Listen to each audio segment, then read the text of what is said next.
Welcome back to Houston Life. If you're single and maybe you're feeling overwhelmed by Valentine's Day, don't fret. We're about to get some insight to help you not just survive while dating, but thrive during it. Yeah, and if you are in a couple, how you can better support the singles in your lives. Psychotherapist, speaker, and author Kaity Rodriguez joins us now with more on the ups and downs of dating and love. It's so nice to see you. Thanks for having me back. Okay, last time we saw you was a year ago because it was right before Valentine's Day, and you had been in Houston for about a year. You moved here from New Jersey, and you had shared with us and our viewers that you are on a mission to go on 100 dates. Give us a little recap. Why did you set out to do this, and how is it going so far? So, confession, I turned 40 this year, right? And I've always desired to be married, and I'm not married yet. And I came across this TikTok by an influencer called Alex Hermosi. And he was basically saying that the key to success in any endeavor is volume. So whether it's the amount of reps that you want to put for in the gym, applying for your dream job, you have to keep going. So the thought came to me of like, you know, if I really want to find my person, then maybe I just need to keep going. So I set this number. It's kind of an arbitrary number, but 100 was high. It was high enough. And so I said, I'm going to go on 100 dates and I'm going to document it until I find my person. Wow. Okay, that is a lot of dates. Some people say, oh, I can't find a date. It's been years since I've dated.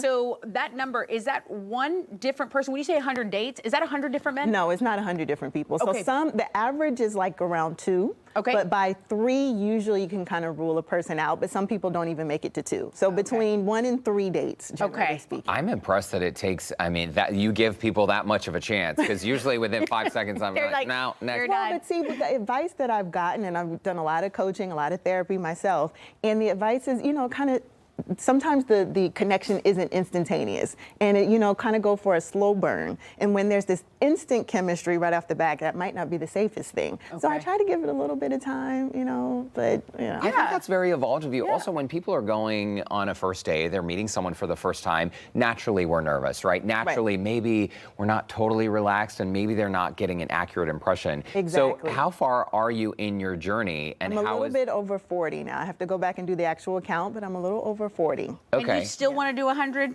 No, I never wanted to do 100. You wanted to, the hope is that the person would take me out the game before I get anywhere near 100. But I'm willing to do it if I have to. So the funny thing is, I actually connected with someone on Instagram recently. She made a post that said she went on 60 dates in the past year, and because she wanted to get engaged, and she connected with her husband at date number 60. So I'm hoping that maybe I got another 15 or so to go, and you know, we won't have to make it to 100. I like your attitude, and I like your determination. I'm trying to stay positive. We got a lot of ground to cover. So one of the things, you mentioned casting a wide net, which is why you chose the number 100, right? Like, put yourself out there, and you're essentially encouraging people, your clients, people who read your blog, to shoot for the stars. And in terms of our core values, how do we thrive being single, not just survive, as Tessa mentioned? Yeah, so the idea is to learn and to live your core values. So these core values are kind of these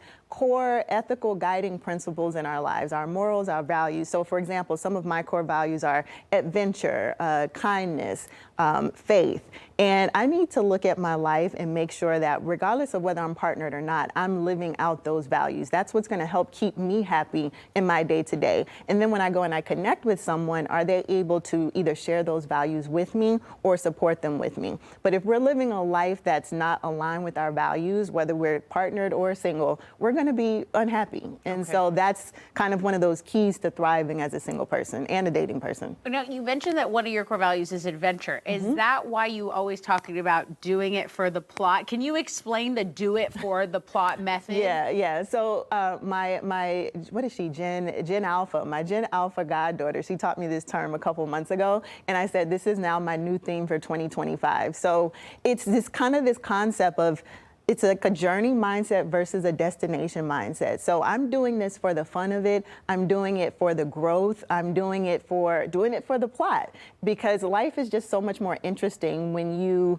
are open to experiences. And that's kind of what this 100 dates journey is all about. I'm open to the experience. I do have an end goal, but in the meantime, I'm gonna have I'm going to have some interesting experiences. I'm going to have fun. And that's what this is about. I Living your life. I agree with that. And building community too. I think that we often forget that if someone is not maybe romantically paired up, they may be single, but that doesn't mean alone. You can connect with other people on many different levels aside from romantic levels. Right. So, you know, in talking about Singles Awareness Day, our community is so important as single people. And often there's such a focus, especially this time of year. You know, last year I was here for National Marriage Week, but I want to represent for the single people this year. So this time of year, there's so much focus on partnerships, but we need to recognize the value of community. So whether it be your friendships and pouring into your friendships, your church communities, your, you know, the nonprofits and organizations you participate in, but that's all part of creating a fulfilling life. We're super tight on time, but very quickly, if you're in a relationship, how do we advocate for our single friends who may be having a tough time? Well, for one thing, you want to celebrate them. So Valentine's Day, Christmas, holidays, a lot of times single people have to celebrate themselves. So celebrate them. Volunteer, step up, plan a birthday for them so they don't have to do it for themselves. Another one, be their emergency contact, right? When you're living by yourself, you mentioned that. You know, sometimes it's scary. You don't know what to do and you need someone to call, and you know, you need to have someone to volunteer to step up to help you out if you're by yourself. Okay. We need more advice. One segment is not enough. We do. I was nervous we were running out of time, but here's the good news. After the break, Kaity will have more on Singles Awareness Day and thriving while we are dating. Perfect. Houston Life. We'll be right back.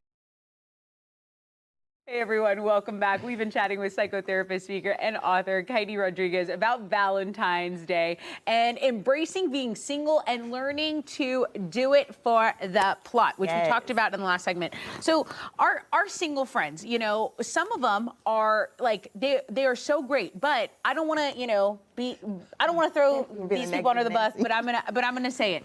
Some single friends, it seems like all they can focus on is the fact that they're single. What advice do you have for us to tell those amazing friends? It's going to go back to that core value point, right?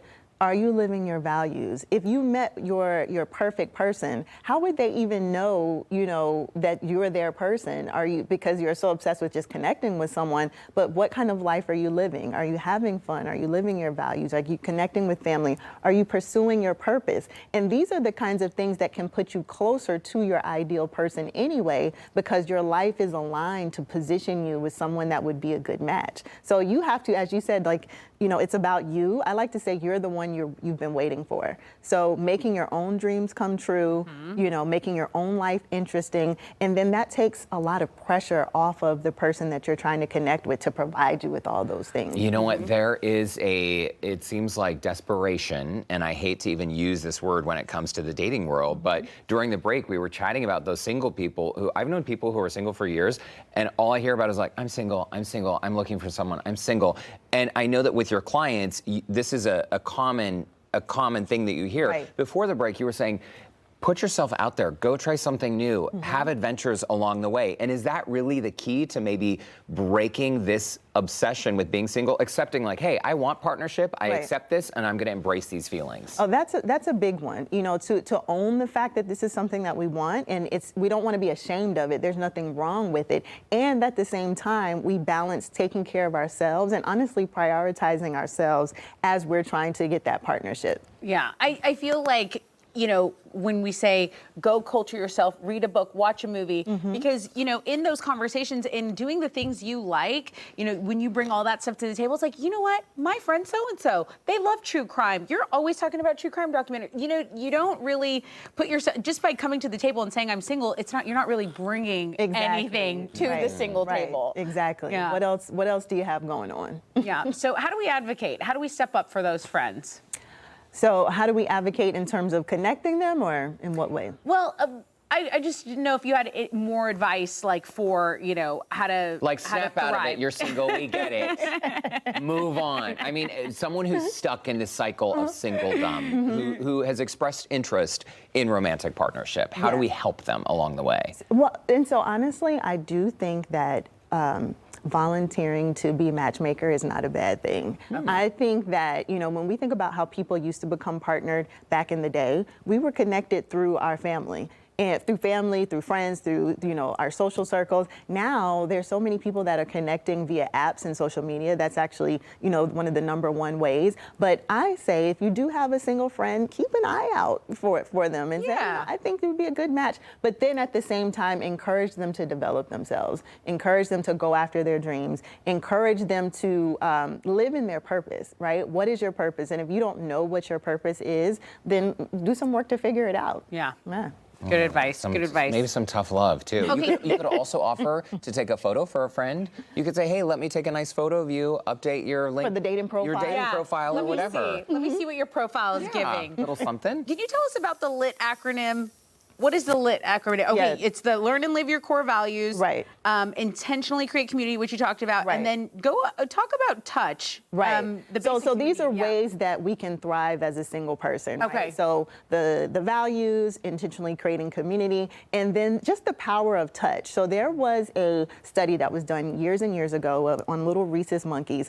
And what the researcher did was he took the baby monkey away from his mother, put it in a cage, and there were 2 different scenarios. One group of babies was given a wire mother, just wires. The other one was given a little cuddly mother with, like towels and whatnot. And what they found was that the baby that had the cuddly mother was the one that thrived. The other ones didn't thrive. Aww. And so what they found was that the conclusion that they drew was that we all need touch. We need that soft, warm touch to thrive as human beings. So if you're a single person, you might be a little bit touch starved. That's a real thing. If you live by yourself, that's a real thing. So finding ways to satisfy that need for touch. So whether it be massage therapy, whether it be partnered dance, that's something that I love to do. Whether it be, there's cuddling services or just having a cuddle buddy. What? People pay for this, like over $200. I love to cuddle. I mean, I need a side gig. Why not? Side hustle. $200 plus. No, I'm not telling how I know that, but it's Whoa. Kaity Rodriguez. Is a real thing. I wish we had a full hour to chat with you, and we look forward to the next update on your dating efforts. Best of luck to you, and thanks for all your advice at the same time. Thanks for having me. It's always so much fun. Yeah, it's always a good time. Happy Singles Awareness Day. Happy Valentine's Day as well.